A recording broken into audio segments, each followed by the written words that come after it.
All right, what is up, everybody? Welcome to the Godcast. I'm your host, Mason Nikeosgad, and before we get into today's episode, as usual, make sure you go check out the last episode that I posted, episode 3, where we talk about the Battle Royale game genre and its life cycle. But anyways, moving right on to this episode, again, before we get started, I apologize if my voice sounds really messed up. I am sick. I have been sick since Saturday. I can't really raise my voice and give the energy I usually give.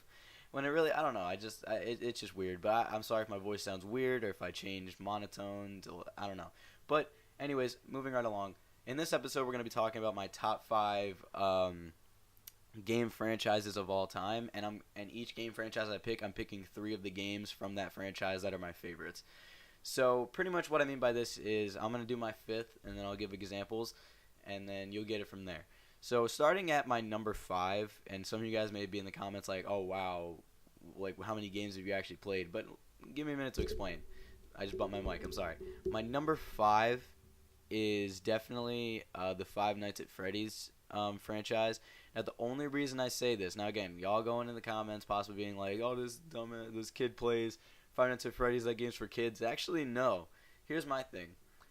Five Nights at Freddy's is one of the very few game franchises I have a lot of respect for, only because it's had such it's the unknown factor of like what's actually going on. How did all this start? Where does it lead to? And who's behind what? How do the characters connect? And there's still so much I feel like today that has not been solved. And these games I think have been out since 2015, 2014.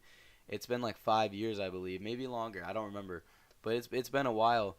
And the creator Scott has found an insane way to still make these characters unique in each game and make the story unique and yet still have them all connect. And it's phenomenally done because, again, there's still that factor of we don't know certain things. Now, again, I might be wrong, but from what I know, there's still a ton about the games we don't know in the sense of the story. That's why literally it's gone to make books. He's gone to make books. There's more games that are coming out. He just came out with a VR game. There's talk of a movie happening. I don't know if that actually got confirmed, but there was talk of a movie. It's insane how just from the first game it developed through so much. And another thing that I really respect about these games is it added a new concept or another idea to horror games, because never in my life had I played a horror game where you're just sitting there and you have to defend yourself as these creatures come to kill you. And so it's phenomenally done because I've never played a horror game like that, and it's phenomenal. Now, a lot of people may think that's boring, but really, to me, it builds the stress and the anxiety in the sense of, not really anxiety, but like the thrill, or like the kind of like, oh my god, I got to be so prepared in case this happens or that. And Scott did an amazing job with just taking something simple. By the way, this first game, going back and playing it, is so simple, but it's so unique and so well done. And back when it first came out, it was absolutely terrifying. It really, really was back when it first came out. So mad respect to Scott Cawthon for making a game franchise that is still going to this day, that I honestly thought was going to die after the third game, because in my opinion the third game is the worst. But he went on even stronger after that to do more, and I'm proud of Scott. I actually think he did a phenomenal job with this, and that's why I think it deserves my number 5 spot. And now I'm actually going to pick my 3 favorites from those, and honestly, it's the first game, the second game, and the fourth. The reason I picked the first game is because, like I said before, it brought a whole new aspect of horror to the horror franchise of games, and it was absolutely terrifying when it first came out. It was phenomenally done. It was a new concept of horror that I'd never seen before, and it was crazy. And then the reason I picked the second one next is because it upped the ante in the sense of terror. You didn't have doors to defend yourself. You didn't have power. You had a flashlight, but you had to worry about multiple different things. You had to be so quick. It relied more on skill in the sense where the first game really didn't. It did, but it didn't completely matter. More mattered on like, could your power last, but I still think the first game is the best, only because it's where it started, and it brought a whole new level of fear at the time to the horror genre, and it's amazing. And the second game just upped that ante just a little bit more, and it made it more fast paced, and it was a little bit more challenging. But in the sense of story, I really like the first game the best. And the reason I picked the fourth game as my third favorite is because that game, to this day, I still haven't finished. It's absolutely terrifying, and I'll get to another announcement actually at the end of this. I don't know yet, but That game to this day I still never finished because it scared the absolute pants off of me, because you have to be so quiet and you have to listen for heavy breathing in your ear to then close the doors, and you have to be either quick with certain things, you have to know when to time certain things, you have to listen for certain audio cues, and that's what I'm talking about in the sense of how phenomenal Scott is at making these games. He made them unique as they went along. The third game, again, I still think is the worst, only because it wasn't really scary. In the sense of, I mean, it was for a little bit, but then it was just so easy to predict when jump scares were going to happen, or you could just avoid them completely. So that's kind of the issue I had. But yeah, the third game in my opinion is the worst. It wasn't a horrible game. It's just not as scary, nor is it really as fun. But yeah, my fifth favorite game franchise of all time is the Five Nights at Freddy's. My fourth ever favorite game franchise of all time definitely goes to Assassin's Creed. Assassin's Creed, throughout my life of growing up, has had an impact in the sense of open world games for me. The first ever open world games I ever really played were like Zelda games and Nintendo games, but I kind of took Nintendo out of this because Nintendo would just beat all of these. So this is like subtracting Nintendo, but yeah, so for any of you guys probably wondering in the comments, like, where's like Smash Brothers and all that? Believe me, Smash Brothers will probably be number one on this list, and then Mario Kart, and then Super Mario Brothers, and Zelda, and all that stuff.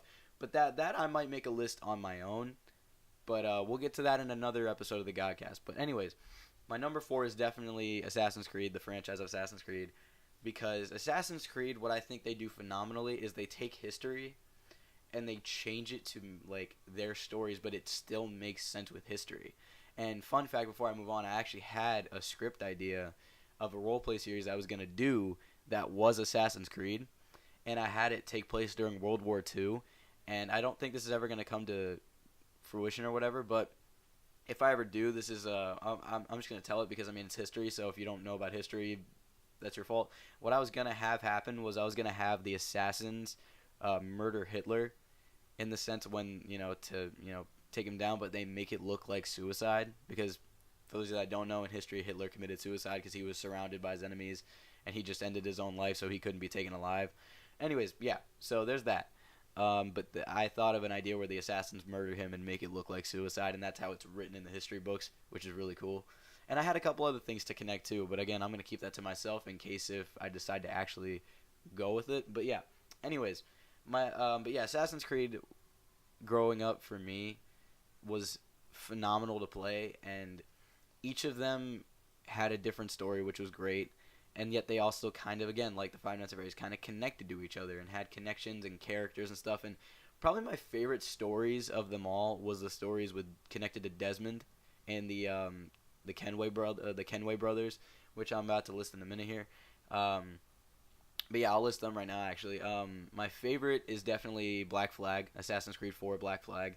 That game has such a phenomenal story with Edward Kenway and his family and his whole situation, how he's a pirate and all this stuff, and it's phenomenally done. How he gets his outfit, how he goes about, just the way he does things, and his fight style is different, and I really like it because really he's not the type you would see to be like, oh, he's cool, he's the savior in a sense kind of assassin's figure. He wasn't even meant to be an assassin. He stole the outfit, which is interesting. But I love the combat of that game. I just love the sailing. I love the open world aspect about it. That's why that's my favorite, because I love sailing, and I love when you're on the boat and all the pirates on the ship start singing and all that stuff. And it's phenomenal. It's actually it's beautiful, and it's really, really well done.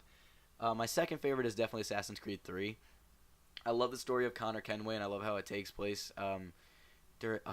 Correct me if I'm wrong. Isn't it the Revolutionary War? I might be wrong. Please correct me in the comments if I'm wrong. But yeah, with George Washington getting involved, and again, how they connect it with history is beautifully done, and just showing, Connor's story, how his village when he was younger was burned by the Templars and or whatever, and his family was murdered, and he had to grow up and learn how to survive almost practically on his own. But it's so well done, and I love Connor's story. He's one of my favorite characters of all time. And then my third favorite has to be Brotherhood, because Brotherhood I don't even really remember a lot about Brotherhood. I just remember I really enjoyed the game. And I'm sorry, I would go more in detail, but it's just like I can't remember a lot about that game. I just remember I enjoyed it a lot, and it was actually the first ever Assassin's Creed game I played.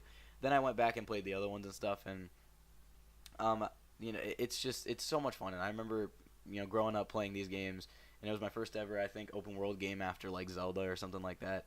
So yeah, Assassin's Creed is definitely my fourth favorite game franchise. My number three is gotta go to the Telltale series. Sadly, they have officially shut down, which really sucks because their games were beyond amazing. I was thinking about putting them at number one, but I have a couple that do go above them in the sense of games I've played more, and in the sense I think that have had a more emotional impact on me, except for maybe one of these on here. But yeah, the Telltale games do a really good job.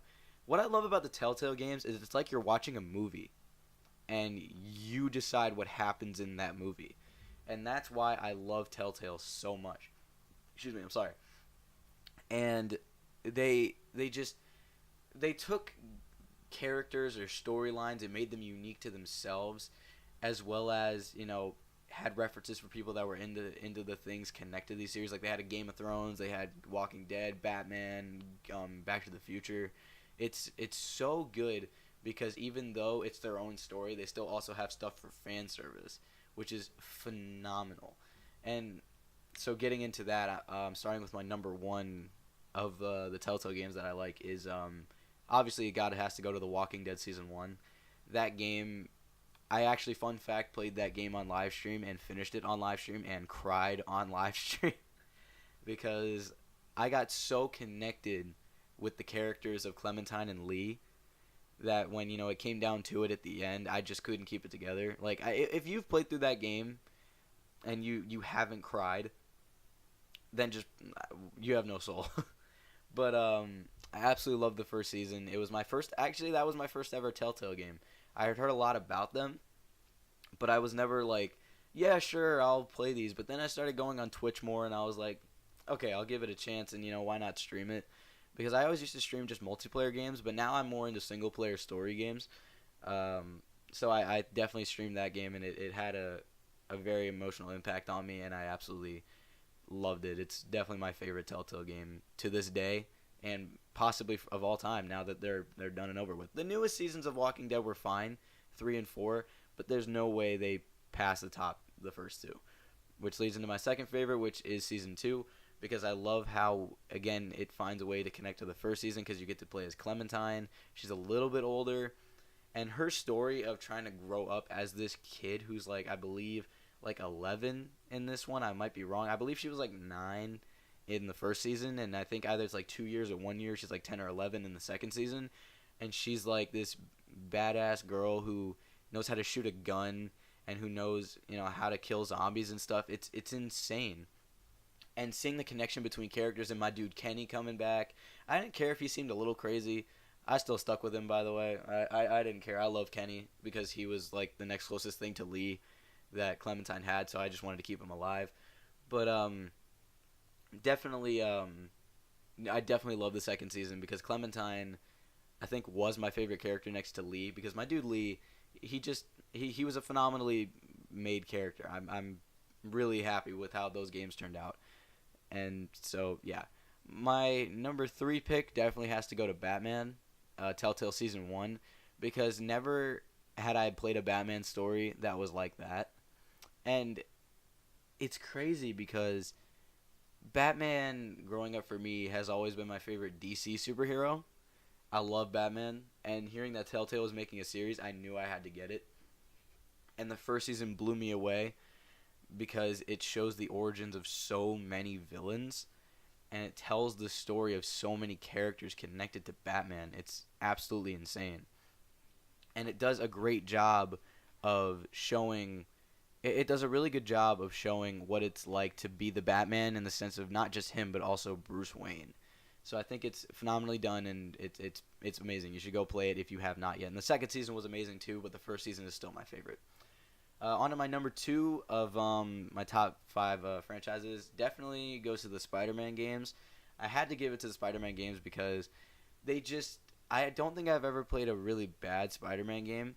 There were a lot of them I could have picked from here, But my number one definitely has to go to the most recent one, Spider-Man PS4 or Marvel Spider-Man. I actually have the case right over there. It's on the top there.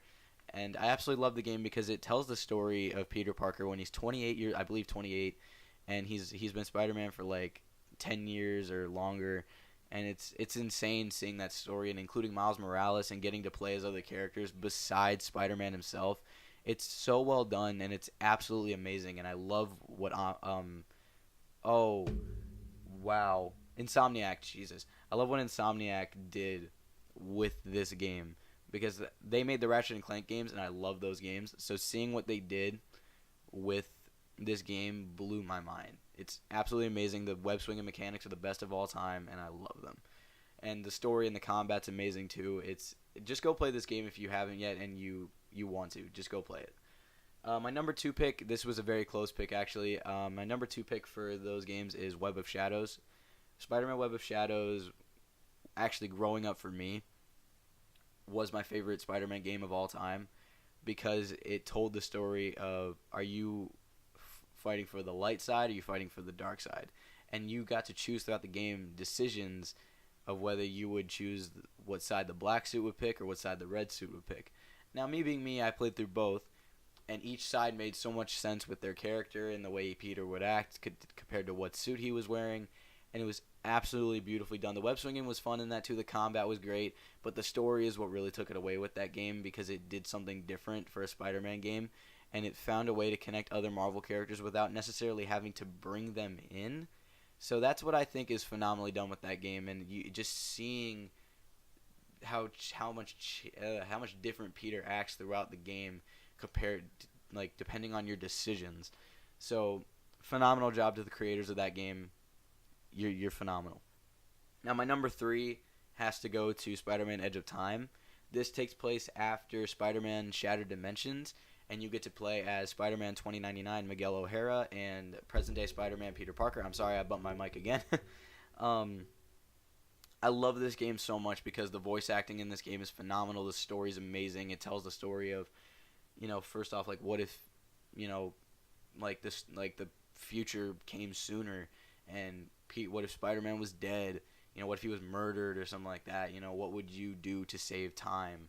And it's phenomenal seeing the way, seeing Miguel O'Hara and Peter Parker kind of bond more, and it's so phenomenal. Again, I love the voice actors they got for those two because they're two of my favorite Spider-Man voice actors of all time. They got the guy to voice 2099 who voiced him in the 1990s cartoon, which is my personal favorite cartoon. I think maybe second next to the Spectacular Spider-Man, which is the actor the guy who voices Peter, and that one voiced present-day Spider-Man. Which again, two phenomenal actor choices for those characters.